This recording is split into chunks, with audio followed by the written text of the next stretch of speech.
नमस्कार दोस्तों, मैं मोहन राजभर। आज हम गोरखपुर जनपद के कौड़ीराम में पहुंचे हैं, जहां ये समाज सेवी कहा जाए तो जनपद में कई समाज सेवी होते हैं। किसी का नाम वरिष्ठ समाज सेवी होता है, कोई युवा समाज सेवी होता है, तो कोई समाज सेवी होता है। लेकिन हमारे साथ जो टीम जुड़ी है, जिससे हम बात कराएंगे आपको, जिसे दिखाएंगे, रूबरू कराएंगे, उसकी एक अलग ही पहचान है। आने वाले 22 नवंबर को एक इतिहास शायद पूर्वांचल में रचने जा रहा है, जो 108 जोड़ियों की शादी कराने जा रहे हैं, जो गरीब परिवार के 108 जोड़ियों की शादी कराने जा रहे हैं। तो इनसे हम बात करेंगे, क्या सोच थी, क्या ध्येय था, किस तरीके से ये 108 जोड़ियों की शादी करा रहे हैं। बहुत बहुत स्वागत है सर आपका बहुत हमारे बहुत चैनल पे। धन्यवाद सर आपका। शुभ नाम सर पहले। मैं दुर्गेश मदन यादव। दुर्गेश जी, आपका पूरे पूर्वांचल में एक पोस्टर वायरल हो रहा है, जी जिसमें दिखाया जा रहा है कि आपकी टीम द्वारा, आपके द्वारा 108 जोड़ों की शादी कराई जा रही है। क्या सोच के आखिर ये कैसे विचार आया मन में? सर, मेरा विचार मान लीजिए बचपन से ही, जैसे जब छोटे थे तो पिताजी हमारे ग्राम प्रधान थे और मेरे बाबा जी बैंकॉक रहते थे। काफ़ी मतलब 3 पीढ़ियाँ हो गई थाईलैंड रहते हुए। पिताजी भी अपने समय में लोगों की मदद करते थे। बहुत लोग आस-पास के लोग आते थे और पिताजी को लगभग गोरखपुर जिला में सब लोग जानते हैं, जो पुराने लोग हैं। पिताजी को सब लोग जानते हैं, समाज सेवा करते थे तो हम लोग भी देखते थे, तो मन में आता था। तो फिर जब हमारे महाराज जी, गुरु जी उनके पास भी रहते थे, तो देखे समाज में सेवा होती है, भर भंडारा चलता है और बहुत ऐसे गुरुद्वारा है, गुरुद्वारा वहाँ पे भी भोजन बँटता है। टीवियों में देखा जाता है कि बहुत दिखाया जाता नहीं फिल्मों में कि लोग गरीबों की मदद करते हैं। तो ऐसे हमारे मन में भी था, तो हम जब कमाने गए 2006 में, तभी से जो हमारे आस-पास के लोग मित्र थे, जब भी जो ज़रूरत पड़ती थी, अगर लोग कुछ कहते थे तो मदद करते थे। बच्चियों की शादी में भी कई जगहों में मदद किया हूँ। मेरा एक तो ऐसे मित्र थे, उनकी बहन की शादी थी, उसमें तो काफ़ी पैसे दिए थे। तो ऐसे मेरे मन में था। फिर एक घटना हो गई थी देवरिया जिले में, वहाँ पे 3 बच्चियाँ थी छोटी-छोटी। उन बच्चियों के लिए हम लोग पैसे इकट्ठा करके वहाँ पे दिया गया बच्चियों की पढ़ाई-लिखाई के लिए। फिर समाज के लोगों में पूरा वायरल हो गया, मेरा नाम चलने लगा। तो बहुत से मेरे पास फ़ोन आने लगे, व्हाट्सएप मैसेंजर पे फ़ोन आने लगे। तो कुछ लोग मैसेंजर पे संपर्क करने लगे, तो जिसकी जो ज़रूरत थी तो कहते थे। तो पहले तो जांच करता था क्या सही है, अगर दवाई कराने के लिए सही बात है कि गलत बात है। तो जहाँ सही लगता था, जहाँ मतलब मिल जाता था पॉइंट मदद करने के लिए, तो हम लोग सभी लोग मिलकर सहयोग करते थे, अपील भी करते थे, तो लोग सहयोग करते थे।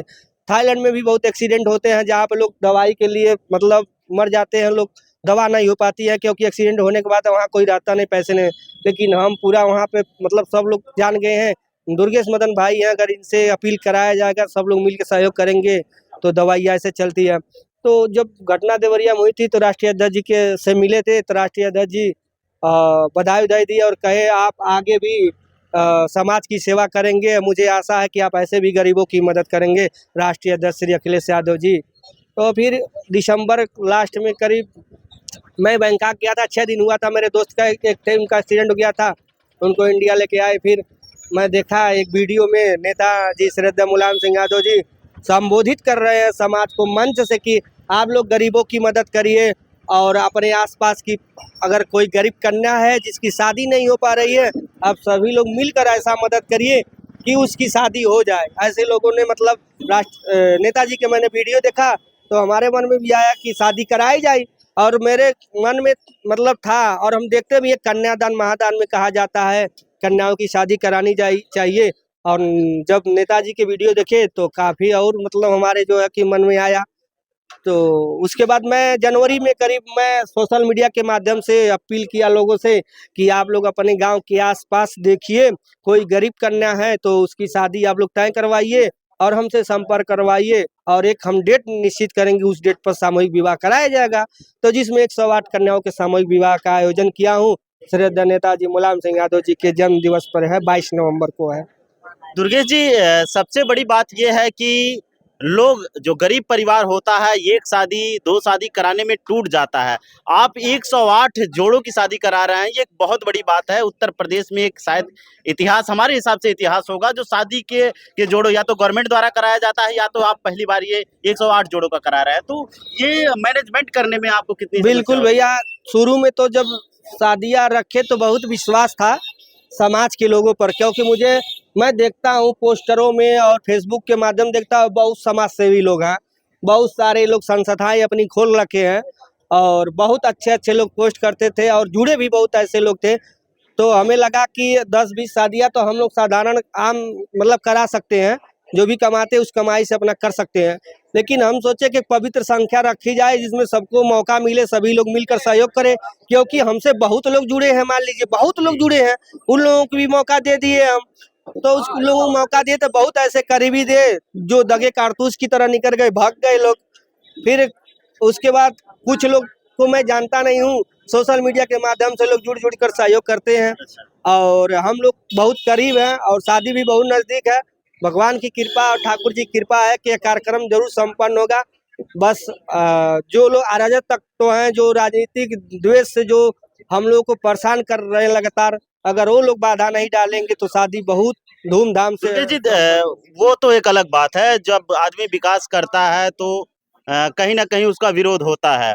ये जो समाज सेवी का नाम लिए हैं, इसके पहले भी हम बताए हैं, समाज सेवी जिले में या पूर्वांचल में मंडल में कई जगह जो समाज सेवी का नाम देते हैं, वरिष्ठ समाज सेवी का नाम देते हैं, युवा समाज सेवी का नाम देते हैं, उनको तो आपने मुंहतोड़ जवाब दिया है। जी। क्या कहना चाह रहे हैं बिल्कुल समाज भैया, सेवी के लिए? भैया हम तो मान लीजिए इतने दिन से चल रहा है और आप फेसबुक पे भी अगर हमारे सोशल मीडिया पे भी खोजेंगे, कहीं भी एक शब्द मैंने कभी समाज सेवी नहीं लिखा अपने नाम के साथ। बस अपना नाम, अपना कास्ट लिख दिया हूँ और अपने गांव का नाम लिख देता हूँ, अपने क्षेत्र का नाम, लेकिन समाज सेवी नहीं लगाता हूँ। लेकिन जो समाज सेवी लिख कर चलते हैं, वास्तव में जो समाज सेवा करना चाहते हैं, मैं उन लोगों से ही कहना चाहता हूँ कि आप लोग जो हैं वही दिखिए, जो दिख रहा है वही दिखिए। ऐसा ना हो कि आप चंदन लगा के चल रहे हैं, चोटी बढ़ा लिए हैं, साधु बन गए हैं और आप दारू पिएंगे तो समाज का वो स्वरूप जो होता है, स्वरूप बदनाम होता है। जो समाज सेवा के नाम पर लिख के चलें, समाज सेवा नहीं करेंगे तो आने वाले में अगर कोई समाज सेवा भी करना चाहेगा तो वो स्वरूप को बदनामी होगी, लोग उस पर विश्वास नहीं करेंगे, क्योंकि ये लोग बहुत ऐसे हैं, आप तो देख ही रहे हैं। अच्छा, ये आपने जो तिथि निर्धारित की है, इसका मकसद क्या है? इस तिथि का मकसद 22 इस तिथि का अक्टूबर। मकसद यही है कि श्रद्धेय नेताजी के आदर्शों पे हम लोग काम करते हैं। हमारे पिताजी भी समाजवादी विचारधारा से जुड़े थे और मैं नेताजी के जो विचार थे वो जनता के लिए थे, गरीबों के लिए थे, जवानों के लिए थे, देश के लिए थे। आप भी जानते हैं जब देश का नौजवान जब शहीद होता था बॉर्डर पे तो उनकी जो वर्दी और टोपी आती थी, लेकिन नेताजी जब रक्षा मंत्री हुए उस समय वो ऐसा सिस्टम बनाए जिससे लोगों के घर तक उनकी पार्थिव शरीर जाती है और कुछ पैसे के इंतजाम भी किए, उन्होंने लागू कराया कि ये इतना सहयोग राशि पहुंचनी चाहिए ताकि परिवार का पालन पोषण हो सके। नेताजी भी के समय में मैंने देखा जो ब्लॉक स्तर पर जो ब्लॉक होता है वहाँ पे दवाइयाँ 1 रुपए की पर्ची में मिलती थी, कन्या विद्या धन था और ये स्कॉलरशिप जो वजीफा बोलते हैं वो भी लोगों को मिलता था। शादियाँ के लिए भी पैसे, जब मुख्यमंत्री थे तो शादियाँ के लिए भी पैसे मिलते थे।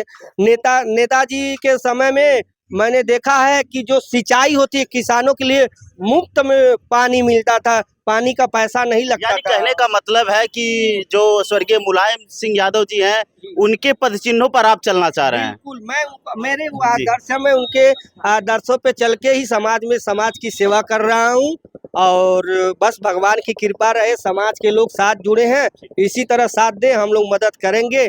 और भी जो नेता लोग हैं उन लोगों को भी सोचना चाहिए, अगर लोग राजनीति कर रहे हैं तो किसी ना किसी को आदर्श मानकर चले, क्योंकि हमारे नेताजी लोहिया जी को आदर्श माने थे, जनेश्वर मिश्रा जी को अपना आदर्श मान के ही समाज में काम किए हैं। तो इसलिए जो नेता लोग हैं जो नेतागिरी कर रहे हैं उन लोगों को नेताजी का आदर्श मान के ही अपना काम करना चाहिए। या अन्य पार्टी के हैं तो उनके भी पार्टी में तो बड़े बड़े नेता होंगे जो अच्छा काम किए, उन लोगों के आदर्श पे काम करना चाहिए। मुझे एक समाजवादी पार्टी का कार्यकर्ता मिला था गोरखपुर जिला में, उसने मुझसे एक दिन कहा कि आप जो काम कर रहे हैं आपको इसकी जानकारी है और जो मैं काम करता हूँ मुझे जानकारी है, आपको मेरे कार्य की जानकारी नहीं है ना मुझे। मैंने कहा नेतागिरी होती क्या है? नेतागिरी का मतलब समाज सेवा होता है, न कि बिजनेस होता है। आप बिजनेस की बात करते हैं, हम लोग सेवा की बात करते हैं। आप अगर पार्टी से जुड़े हैं तो ये भी तो समाज सेवा ही तो नेतागिरी में आती है। नेतागिरी लोग समाज सेवा नहीं करने के लिए बने हैं। उनसे मेरा काफी नोक-झोंक हुआ।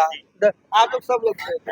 सर, ये आपकी टीम एक नई पहचान बनाने जा रही है, क्या कहना चाह रहे हैं? ये तो बहुत खुशी की बात है कि हमारी टीम कैसे जोर शोर से काम कर रही है जी। जिसका कुछ कहा नहीं जा सकता है। और इन्हीं के इशारे पर जो टीम बनी हुई है, इनके निर्देश पर सब लोग अपना अपना कार्य कर रहे हैं। तो ना दौड़ धूप रहे हैं, एड़ी से चोटी लगा दिए हैं, और लगाने के बाद में हम लोग उस स्तर तक पहुंच गए हैं कि हम लोग का जो है 108 करने जो लड़कियों की क्या शादी हो मानते रही हैं है, कार्यक्रम सफल हो जाएगा पूरी तरीके एकदम 100% 101% सफल हो जाएगा। कितना हो कोई भी विरोध करे, उससे कुछ नहीं होने वाला है। हम लोग उसको पूरा करके दिखाएंगे। आपसे आग्रह भी करेंगे, आपके माध्यम से भी आग्रह करेंगे, कम से कम ये कहें कि 22 तारीख को आवे और देखें किस तरह से होता है। जी, क्या नाम है आपका? मिथिलेश यादव मिथिलेश जी, क्या कहना चाह रहे हैं? आपकी टीम एक नया मुकाम हासिल करने जा रही है, बहुत अच्छा काम कर रही है समाज के लिए। कितना सहयोग जनता का मिल रहा है? बहुत या फिर अच्छा, आपकी बस टीम सहयोग- कितनी मेहनत कर रही है? सहयोग बहुत अच्छा मिल रहा है समाज के लिए। कितनी बजट जा रही है, कितना खर्च हो रहा है लगभग? करीब 3 करोड़ 2.5-3 करोड़ रुपया जाएगा। 3 करोड़ रुपया मामूली नहीं होता है। कैसे मैनेजमेंट कर पाएगी आपकी अब टीम? जब सब सहयोग है जनता का। जी। जी, तो आपने देखा कि यहाँ हम कौड़ीराम में आए हुए हैं। यहाँ एक समाज सेवी, अगर हम कहें समाज सेवी, तो उन समाज सेवियों के लिए मुंहतोड़ जवाब होगी जो हर जिले में एक चद्दर बांट के या फल वितरण करके फोटो वायरल करते हैं। उनके लिए मुंहतोड़ जवाब होगी। 108 कन्याओं की शादी करना मामूली बात नहीं है। जो 108 कन्याओं की शादी, उसमें लगभग बताया जा रहा है कि लगभग 3 करोड़ रुपए का खर्च आने वाला है। ऐसी खबरों के लिए बने रहे हमारे साथ। मोहन राजभर।